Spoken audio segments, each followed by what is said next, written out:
Video में हम NCERT के कक्षा 10वीं के गणित के अध्याय 11 रचनाएं की रचना 11.3 की रचना करेंगे। रचना 11.3 रचना 11.3 में हमें क्या करना है दोस्तों?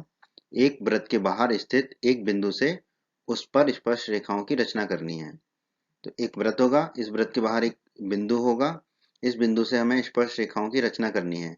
तो दोस्तों हमने अध्याय 10 में पढ़ा था वृत्त के बाहर स्थित बिंदु से वृत्त पर दो स्पर्श रेखाएं खींची जा सकती हैं। तो हमें दोनों स्पर्श रेखाएं खींचनी होंगी।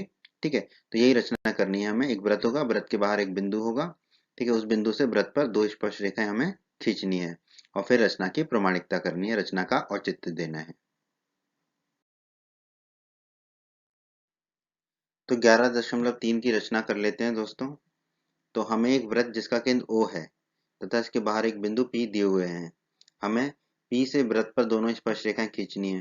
तो एक हमने वृत्त बना लिया जिसका कि केंद्र O है, जो हमें पता है दिया गया है, और एक इस वृत्त के बाहर एक बिंदु P दिया गया है हमें। ठीक है, तो अब रचना के चरण रचना कर लेते हैं। तो रचना का पहला चरण है P और O को मिलाइए। मतलब वृत्त के बाहर जो बिंदु P है और वृत्त का केंद्र O, उन दोनों को मिला दीजिए।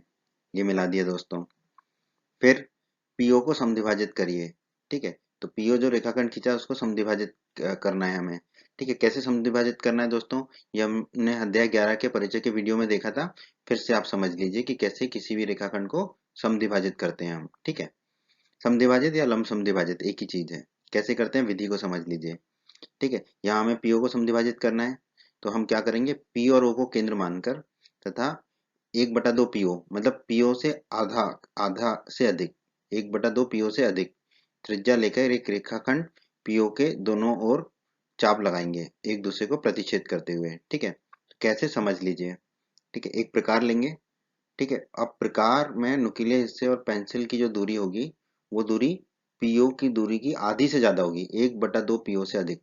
ठीक है, तो 1/2 पीओ से अधिक दूरी लेंगे। ठीक है, मतलब आधे से अधिक लेंगे। ठीक है, आधी से अधिक दूरी लेंगे और प्रकार का नुकीला हिस्सा बिंदु P पर रखिए और 1/2 पीओ से ज्यादा दूरी रखेंगे पेंसिल और प्रकार के नुकीले हिस्से में, और एक चाप ऊपर लगाएंगे। फिर प्रकार का नुकीला हिस्सा P पर ही रहेगा और एक चाप लगा देंगे नीचे।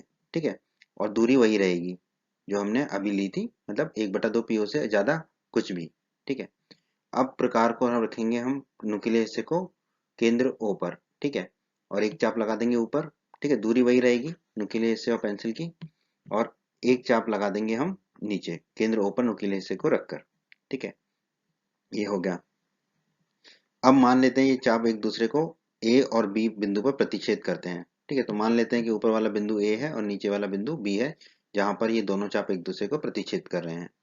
A और B को मिलाइए, A और B को मिला देते हैं। ठीक है, तो ये हमने समद्विभाजित कर दिया PO को। अब मान लेते हैं कि AB और PO को बिंदु M पर प्रतिच्छेद करते हैं। ठीक है, अब मान लेते हैं कि जो AB और PO रेखाखंड है, ठीक है, रेखा है, वो जहां प्रतिच्छेद करते हैं वो बिंदु क्या है, बिंदु M है। ठीक है, तो ये विधि होती है दोस्तों किसी भी रेखाखंड को समद्विभाजित करने की। तो PO को समद्विभाजित हमने कर दिया। तो ये विधि आपको सिर्फ समझाने के लिए थी, आपको लिखनी नहीं है। ठीक है, आपको सिर्फ ये लिखना है PO को समद्विभाजित करिए और इस विधि से आप समद्विभाजित कर देंगे। ठीक है, तो हमने पीओ का समद्विभाजक खींच दिया। ठीक है, पीओ को समद्विभाजित कर दिया हमने। ठीक है, तो हमें बिंदु एम मिला जो पीओ को समद्विभाजित कर रहा है। इसका मतलब क्या है दोस्तों कि पीओ का मध्य बिंदु एम है। ठीक है, इसका मतलब एम की दूरी पी से और ओ से बराबर है। ठीक है, तो अब हम क्या करेंगे, एम को केंद्र मानकर तथा एमओ को त्रिज्या लेकर एक वृत्त खींचेंगे। एमओ को त्रिज्या कह दें या पीएम को त्रिज्या कह दें, एक ही बात है क्योंकि ये दूरी बराबर है। ठीक है, तो एम को केंद्र मानकर, ठीक है, यानी कि प्रकार का नुकीला हिस्सा एम पर रखेंगे और एमओ को त्रिज्या मानकर, ठीक है, यानी कि पेंसिल की नोक को रखेंगे ऊपर और एक वृत्त को हम खींच देंगे। ठीक है, तो एक वृत्त खींच दिया हमने। ठीक है, ये हो गया हमारा चरण 3। अब मान लेते हैं कि ये दिए गए वृत्त को Q और R पर प्रतिच्छेद करता है। ठीक है, ये जो नया वृत्त बना है, ये दिए गए वृत्त, जो पीले रंग का वृत्त था, जो दिया गया वृत्त था, उसको दो बिंदुओं पर प्रतिच्छेद कर रहा है। तो मान लेते हैं वो बिंदु है बिंदु Q और बिंदु R। ठीक है, अब चौथे चरण में हमें क्या करना है, P को Q तथा R से मिलाइए। P को Q से मिला दीजिए और P को R से मिला दीजिए। ठीक है, अब जो है PQ और PR, यही हमारी अभिष्ट दो स्पर्श रेखाएं हैं। जो PQ है और PR है, ये दोनों ही क्या है, हमारी स्पर्श रेखाएं हैं। तो ये हो गई रचना दोस्तों रचना 11.3 की।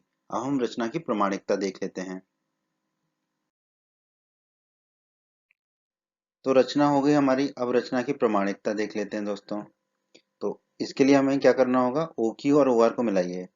ओ और क्यू को मिला देते हैं, ओ और आर को मिला देते हैं। ठीक है, ये हमने कर लिया।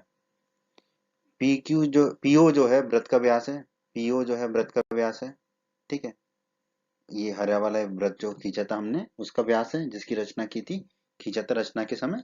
ठीक है, दिया गया वृत्त का व्यास नहीं है, जो हमने वृत्त खींचा था उसका व्यास है पीओ।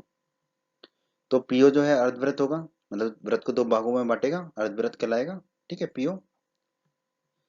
अब दोस्तों हमने कक्षा 9 में पढ़ा था अर्धवृत्त का कोण समकोण होता है, यानी कि अर्धवृत्त से अगर कोई कोण बनाए हम, ठीक है, ऊपर या नीचे कहीं पर भी, तो वो समकोण होता है। इसका मतलब क्या है कि कोण क्यू जो है वो समकोण होगा, तो कोण क्यू बराबर 90 डिग्री होगा। और कोण आर भी जो है वो 90 डिग्री होगा, तो कोण आर हमने 90 डिग्री का बता दिया। अगर कोण क्यू 90 डिग्री है, ठीक है, इसका मतलब पी क्यू और ओ क्यू एक दूसरे पर लंब होंगे, पी क्यू लंब होगा ओ क्यू पर। ठीक है, क्योंकि कोण क्यू 90 डिग्री है। उसी प्रकार कोण आर अगर 90 डिग्री है, तो पी आर और ओ आर एक दूसरे पर लंब होंगे, पी आर लंब होगा ओ आर पर। ठीक है, एक दूसरे पर लंब होंगे ये। ठीक है दोस्तों, ओ क्यू और ओ आर दिए हुए वृत्त की त्रिज्याएं हैं।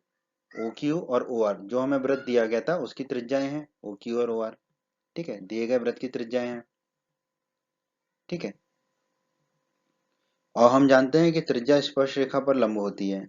तो ओ क्यू जो है लंब है पी आर पर, तो ओ क्यू पी क्यू पर, और ओ आर लंब है पी आर पर।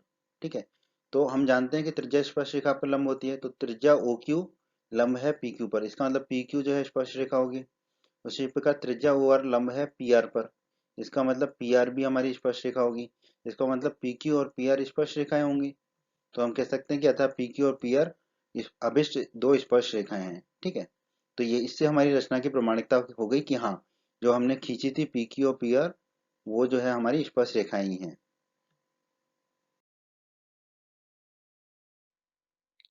दोस्तों ये रचना तो आपकी खत्म हो गई है। ठीक है, यहाँ पर बस एक टिप्पणी का जिक्र कर लेते हैं हम, कि यदि ये कुछ प्रश्नों में ना जैसे वृत्त का केंद्र नहीं दिया गया होगा, तो हमें क्या करना होगा, केंद्र ज्ञात करने के लिए हम कोई भी दो असमांतर जीवाएं लेंगे। ठीक है, और उनके लंब समद्विभाजकों का जो प्रतिच्छेद बिंदु होगा वही हमारा केंद्र होगा।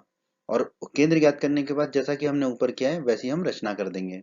तो दोस्तों इसके बारे में कि कैसे केंद्र ज्ञात करना है, इसी अध्याय 11 के परिचय के वीडियो में हमने बताया है कि कैसे दो असमांतर जीवाएं लेकर उनके लंब समद्विभाजक खींचकर हम उसके प्रतिच्छेद बिंदु के द्वारा केंद्र को ज्ञात कर सकते हैं।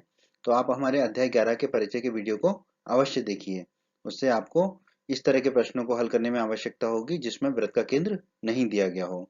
रचना 11.3 में तो आपको ऐसे ही करना है जैसे ऊपर आपको समझाया है। रचना 11.3 का इस टिप्पणी से कोई लेना देना नहीं है। ठीक है, वो आपकी प्रामाणिकता के साथ खत्म हो गया था, बस ये आपको प्रश्नों को हल करने के लिए बताया गया है। उम्मीद करता हूँ दोस्तों आपको हमारा ये वीडियो पसंद आया होगा। आप हमारे YouTube चैनल को सब्सक्राइब करें, इस वीडियो को लाइक करें, इस वीडियो को शेयर करें, और अपने सभी हिंदी माध्यम के दोस्तों को हमारे चैनल के बारे में और हमारे वीडियो के बारे में बताएं, ताकि हिंदी माध्यम के अधिक से अधिक छात्र हमारे चैनल और वीडियोस का अधिक से अधिक लाभ ले सकें। धन्यवाद दोस्तों।